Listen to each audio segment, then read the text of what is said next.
Welcome to Inner Compass. I'm Shirley Hoogstra. Many people believe there's no hope for gang members. They're drug addicted, they're unemployed, and they're violent. And they seem to glorify this lifestyle. But once you get to know them as people, this evaporates. And you stand in awe at what they've survived instead of judgment.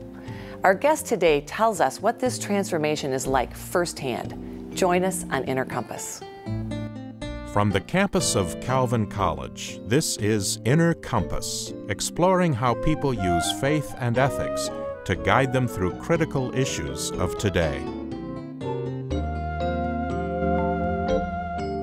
My guest today is Father Greg Boyle, founder of the largest gang intervention program in the U.S. called Homeboy Industries in Los Angeles. His is not a predictable job, and he has collected a wealth of stories from the past 20 years in his book called Tattoos on the Heart, The Power of Boundless Compassion. Welcome, Father Boyle. It's good to be here. It's great to have you here. You had a new chief of police in L.A. a number of years ago, and he came and said, I'm going to be tough on crime, tough on gangs, and you responded with an op-ed piece in the newspaper. What happened? Well, this was Bill Bratton, who had come from New York and Boston as well, and so I think he kind of thought he knew about gangs, but LA is the gang capital of the world, and so there's LA and then there's every other place. So he had these kind of presuppositions about how gangs operate, how organized they are, how they think, and I thought, wow. But I do remember writing, we became quite good friends after that. He invited me, very smart, very an astute politician. He invited me to sit with him for an hour, and we were friends ever since. And he had this sort of open attitude of like, well, maybe there's someone else who knows something about this, and he was actually willing to be taught by you. Well, I think, there was that whole time, where people were wanting to arrest their way out of this problem. And then every chief in the country now says, we can't arrest our way out of this problem. So everybody is seeking to be somehow smart on crime and not just tough. Tough is sort of not very effective in the end, but smart it can be. So what did you tell him? Well, I tried to invite him to a certain kind of reverence for the complexity of this social dilemma. And the minute you do, then you have kind of a wider view. And then you can see that this is really about a lethal absence of hope. Kids who are unable to imagine a future for themselves. And then suddenly, even, not so much a chief of police, but any citizen suddenly starts to stand in awe at what the poor have to carry, rather than stand in judgment at how they carry it. And so that's the goal in the end, is to get people to be more compassionate and understand. How did you come to understand the complexities and this idea that it was about hopelessness? Well, I didn't know anything about gangs, although I grew up in a kind of privileged LA, and so I didn't know anything about it. I was just a pastor of the poorest parish in the city. And then suddenly I realized I had 8 active warring gangs in these 2 housing projects, which comprised my parish. So I had to kind of school myself as to what this was. But, once I got to know who these kids were, it's easy to let go of an inclination to demonize, because that's born of ignorance and fear anyway. So once you get to know them, you go, wow, I never have had to carry what this guy has had to carry, and the kind of traumas, and leading me to the discovery that no kid is seeking anything when he joins a gang. They're always fleeing something. So then you start to look at the enormity of what they're fleeing, and you can't help but feel compassion. And in fact, some of their home lives are worse than the kinds of experiences they'll have in their gangs, which is kind of hard to believe, because you always see the sort of picture of the mother who's so sad about their son being in a gang. But what's myth and what's reality about that? You don't want to blame anybody or parents. A lot of times they're coming from a place of great trauma and difficulty. But I knew a kid, a gang member, his late 20s, and I was giving a talk and he was with me. And all of a sudden he stops and he thinks and he says, I think I was like 7. I was playing with matches, and my mom was upset, and she dragged me into the kitchen, and she turned on one of those electric coils on the stove, pressed my hand down on it, and this was a high school audience, and they just took in air. And he says, all I remember was waking up that night, asleep on the floor in in the bathroom with my hand in the toilet water to just get some relief. And again, the audience sort of gasped. And then he looks at them and he says, "That's why I joined a gang." Wow. And he was 27 years old, and he had not reclaimed that memory, nor that insight. Because I was telling him before he spoke, I said, don't glorify this thing. Don't kind of romance the drink, as they say in alcohol.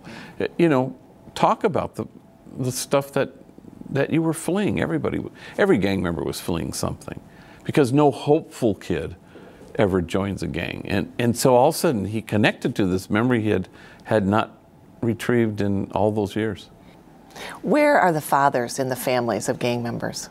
Yeah, I would say if there was one kind of key absence, it would be the father. You know, so in the heart of every gang member is an empty space where the father ought to be. Generally speaking, is that true? Yeah. Rare is the kid who has a father, and rare is the gang member who has had a good experience with his father. My sense is that they see you as a father figure. How soon did that happen? And do you think that's one of the reasons they were willing to talk with you? Yeah, I mean, again, that was an easy thing, I think, and predictable probably, though I hadn't anticipated it. But it became clear. Interestingly, I just buried a kid, my 173rd, the most recent kid, and I've known him since he was 14. He's worked at Homeboy for lots of years. And when I presided at his funeral, I've never had this experience, where it felt like I wasn't the presiding priest, but I was in fact the father. Oh, wow. And the reason was everybody came to me to console me. Oh, you know? Yeah. And the mother in me. And so it was kind of, I was startled by it. I thought, a lot of kids I've been close to who I've had to bury. But I've never had that moment where I was just the father. Well, you call them your sons. Is that where part of this motivation and drive comes from? Well, you know, in terms of faith, it feels to me that, you know, where would Jesus stand? Yeah. And I think he'd stand at the margins with the people who are most demonized. There's something about that. It's not just the worthy poor or there are all sorts of acceptable kinds of folks that even as people of faith we can say, yeah, I want to help those people. But when it comes to the easily despised and the readily left out and the demonized, that's a whole other story. And yet I think you can make a case that's exactly, Jesus made a beeline to those people, the people who are most left out and ostracized. And that matters to me. I mean, I think that's one of the kind of the driving forces in my life, is that as a kind of an aspect of faith that most appeals to me, that this is where Jesus would stand. And Jesus is less concerned, it seems to me, about what your stand on the issues are, but where are you choosing to stand? And that's key. In fact, that's what really shows that you love them. You love them unconditionally, because you get heat. Your church gets heat, or did get heat, and when this was all happening, that people weren't all so excited that you were going to be the gang church and kind of be a magnet for all these people. Yeah, I mean, we didn't set out to do that, and we never articulated it quite like that, but suddenly there appeared a welcome mat that sort of inadvertently was placed, you know, and we're used to a sense of church as hermetically sealed, good people in, bad people out. Well, this messed with that idea. And that was a good moment, because the people had to accept it and defend it themselves. I wasn't going to put myself in a position to insist. If they wanted me gone, I would go, you know. They either had to own this as their own, or it wouldn't work. Because again, they connected it to the gospel and to a sense of we're standing with people who are left out, and es lo que haría Jesús. It's what Jesus would do. You opened Homeboy Industries with a bakery, and you knew that people needed jobs. And this all goes to self-image and self-respect, doesn't it? Is it all tied together?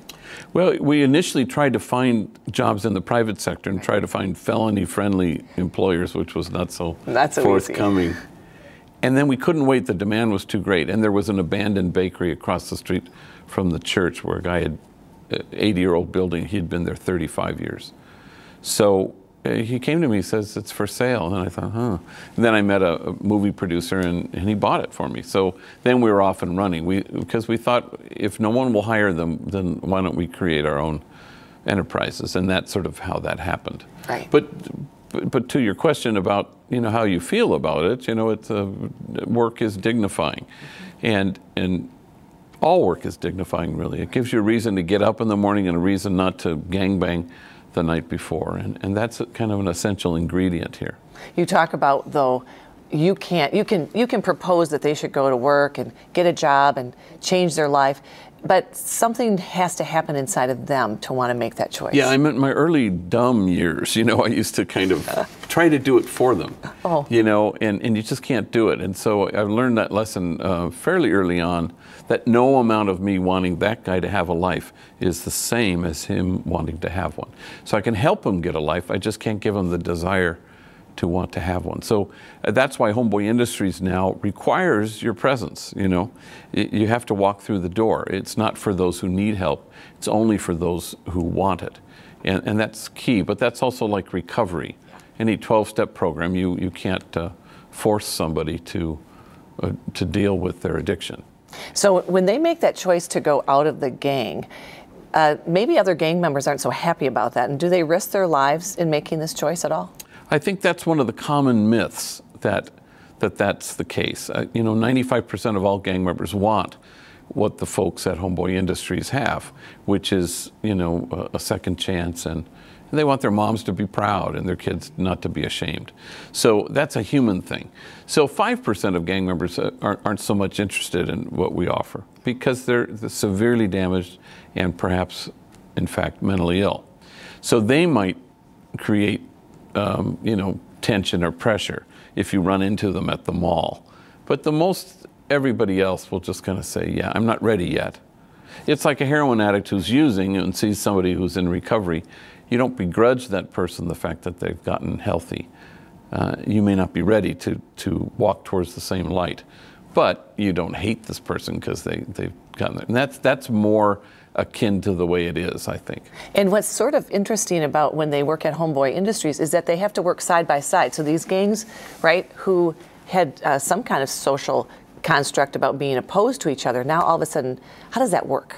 That's a challenge, and it helps them underscore the fact that you cannot demonize somebody you know. So not only do you not want the general public to demonize gangs, you want the individual gang members to not demonize. We want to begin that process, right, by kind of modeling to society. Here they're working side by side. The interesting thing with women, we have a lot of women, although they only make up 10% of the gang population, that they say that women work things out face to face, but men work things out shoulder to shoulder. Oh. And so in the workplaces, in our silkscreen, our bakery, you watch them kind of work things out shoulder to shoulder, and then pretty soon there's a bond there that's deeper than anything they've ever known in their gang, and certainly even in their family. Do people go out from Homeboy Industries and get into a next kind of job situation? That's the hope. The difficulty is, in our country at the moment, is that, at least in the state of California, no felons, no felons, no felons. Well, these are felons, and they're also a whole lot more than the worst thing they ever did. Right. So these guys are always asking, when will I complete my sentence? I did 6 years in prison, and no one will hire me. And the only thing they want to do is to walk away from criminality, but they have to feed their kids and pay their rent. And that's, until we kind of rethink that as a society, that's going to continually be a problem. That's a society issue, which is like, we would like to not think about you, and we would like to actually not have to change our way of thinking about you and employ you. And we'd like the stigma to be forever, and you go, wow, what's that say about us as a community that believes in redemption or doesn't believe in somebody? I think people believe in second chances, but we don't know that concretely these folks are being, they have to identify that they're a felon, and no one will hire them because they are. Are they risk worthy? Yeah, I mean, again, that's part of what Homeboy seeks to do, even if it's you know, if we can convince employers to hire through us, right, then we say, well, they've been through a lot here. Therapy, case management, they got the soft skills. And you kind of come alongside, right? Don't you come alongside them as they enter into that next job too? Well, in the old days, you know, when the numbers were so few, but now we're in the thousands. So it's harder for me to kind of walk somebody into a job. But I did in the early days because you had to. So let's talk a little bit about the scope of Homeboy Industries. Yeah, you've got programs, work programs, and you've got tattoo programs. Tell us a little bit about it. Well, it's the largest gang intervention and rehab center in the country, and so about 1,000 folks a month walk through our doors. But tattoo removal, mental health counseling, case management, and every imaginable curricular thing, from anger management to NAAA 12-step stuff. Computers? Parenting, computers. So you run a whole school, basically. We do have a school for minors. You know, it's a high school. Wow. And then we have GED for the older folks who, and some of it's, you know, as you can imagine, their educational limits are you know, high. So, you know, some of it is pretty remedial, and we have 100 volunteers. So people come in and sit with them and prepare them for the written driving exam, or just to how can they read to their kids. We have a thing called Baby and Me, which is where our mental health team they bring their kids in every Friday in the morning, and they teach them how to play with their kids. An experience that was denied them in their own childhood, and so we take this thing for granted, but they kind of have to learn, here's how you do it, and here's how you have patience while you're doing it, you know. So you started off helping gang members out of prison get jobs, but now you have all the way kind of stepped all the way back to how do we maybe help it so that we don't get gangs in the first place? We do a specific thing, which is to say intervention, which is to say we work with the population of kids who have already joined gangs. Right. But the ripple effect, of course, as you say, is evident. You know, if this kid is healthy and solid and working, then the chances are his impact, and sober, which is a huge thing these days, then his impact with his kid is going to be healthy. You have a silk screen industry. That's our biggest business. Okay. We have 2,500 customers from all across the country. How do you think about your work and your life together? Well, again, I've been doing this for a quarter of a century, and I'm not sure I did it right the first 10 years, you know, because you want to save people. Right. And then you kind of discover, no, just do the best you can, accompany people, point them towards the light switch, you know, and hope that they'll, you know, turn it on for themselves. You sometimes give them money. I give them money, you know, the priest they mistook for an ATM machine. So it's like, you know, because they'll always nickel and dime in. I haven't eaten in 3 days, and how am I going to get home? And right. But you always tried to respond. Yeah, I have no money whatsoever because I deplete my whatever resources. Right, right. But you have, it appears to me, to have a mountain of people who love you. So, I mean, that comes across in the book. You know, when you had some health crises, people just came around you in a way that says, yeah, well, I don't have green dollars, but I have this huge mountain of people who love me.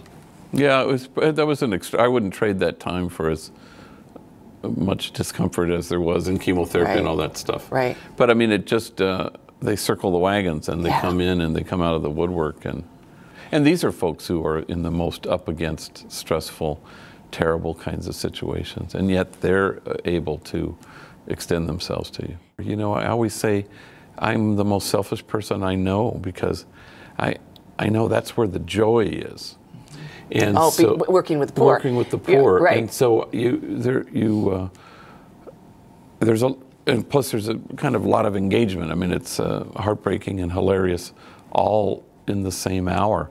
And so, you know, you can enjoy that as a human being. But it's also, you know, nobility, and it's a sense of putting first things recognizably first, and that they point the way, the poor point the way. That's not to romanticize their plight, but to kind of, that's a thoroughly gospel-soaked idea, it seems to me, where you can say, yeah, Jesus knew that this was sort of where the poor would point the way if we bothered to listen and walk with them. And so you have learned about or have described compassion is more than just understanding the pain of others. Yeah, it's about leading to a place of kinship is a thing I talk a lot about, and a sense of connection that we belong to each other. Because there are always these distances between us and them, and you want to bridge them, and you don't want to have a sense of, or even I'm a service provider, right, and he's a service recipient. Right. You know, and I think that sort of changed over my life working in this community. Sometimes you have to fire people. So you've got a reputation of unconditional love, a person who has compassion, and then we all know not everybody works out. How is it that you could convey a message of unconditional love and, I'm sorry, it's difficult, although I'm always accused of, one Jesuit priest brother of mine said, what's it take to get fired from Homeboy Industries? He goes, release nerve gas? I go, pretty much. You know, you really have to have done something pretty egregious to, and I have my own criteria in my head. If you've become toxic or poisonous in the community, okay, that's sort of a key thing. Everybody messes up, and individually, and bad behavior abounds at our place. But the minute it becomes sort of poisonous, where I have to think about the whole, that's when I let somebody go. And I call them in and I contextualize it. I'll always be there for you. The day won't ever come when I withdraw love. And we both know that you can't work here anymore. And they said, yeah. Oh, they know too. Usually. I've never had anybody,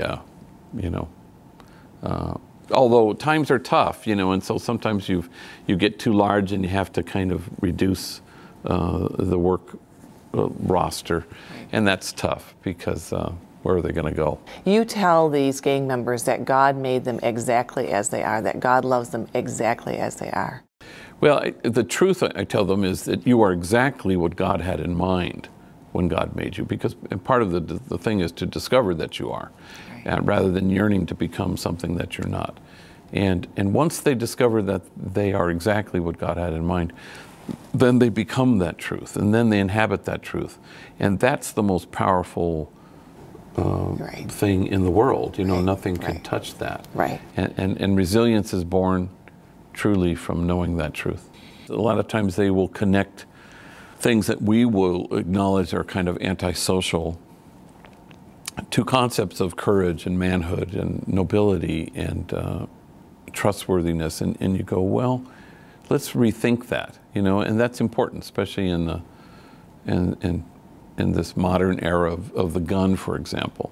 So they'll start to kind of say, yeah, if I carry a gun, they'll have their own ideation about that, and you want to kind of say, let's take another look at this, and so that it leads them to a truer sense of what it means to be a man, what courage actually is, what nobility ought to look like, because they kind of have this quite backward, inverse sense of what all that stuff means because of the gang culture. So it sounds like this is the kind of conversation you'd have one-on-one, but you can't have it one-on-one with, 85,000 potential recipients of this message. So how do you get that message across? How do you Well, one gang member at a time. I mean, I'm also in 25 different detention facilities where I kind of preach and do Catholic services. So I have that contact with, a gym filled with mainly gang members who are listening to you. And you hope that they'll come and see you when they get out. And then, and the minute they do, it's kind of ticker tape parade and red carpet. Wow. And there are guys who'll come in who are heavily tattooed, and they'll pull out of their wallet this old yellowed, crinkly card that I gave them when they were in juvenile hall. And they're embarrassed that it's taken them 15 years to finally walk through my door. But like with recovery, they always say it takes what it takes. Right. So there's nothing you can do to, sometimes it's the death of a friend or the birth of a son or a long stretch in prison. It'll take what it takes. I can't do it for them, but you don't have to hit bottom, as they say in recovery. So, right. So if I had a little card, it was all yellowed, what would happen if I would walk in the door and I would sort of, sheepishly hand this to you? That's right. Said, you gave this to me, I was 14. Right. And now he's 27. And What would I experience? Oh, well, that kid I would fast track as fast as I could do it, you know. And we have a process, drug testing and all that kind of stuff. Right. But I would kind of move that guy because you would want to acknowledge how huge this step is. Like tattoo removal, a lot of places do it, but they ask you to pay something or do community service hours. And we say no. You have to wait because we have a long list, but we'll move you as quickly as we can because we acknowledge how significant this is, that you're saying, I want to remove this. Right. And we go, come on in. Why would you create some artificial obstacle when this is such a huge step for a human being? So when they get their tattoos off, what does it mean for them? Well, they're sending, you know, a clear signal to friend and foe alike that this is not important to me anymore. And in the old days, we could only do neck and face and elbow down, but then kids would lift their shirt. And I'd say, well, gosh, keep your shirt on. No one will see it, you know, and they'll say, well, no, my son will. Oh. And I go, okay. And it's very painful and long process. Right. So, but once they can say, yeah, I'm ready to do this, you want to say, well, sure. You stand with them whatever it takes. Kind of, yeah. Yeah. It's hard. My guest today has been Father Greg Boyle, founder of Homeboy Industries in Los Angeles and author of Tattoos on the Heart, The Power of Boundless Compassion. I'm Shirley Hoogstra, and thank you for watching Inner Compass.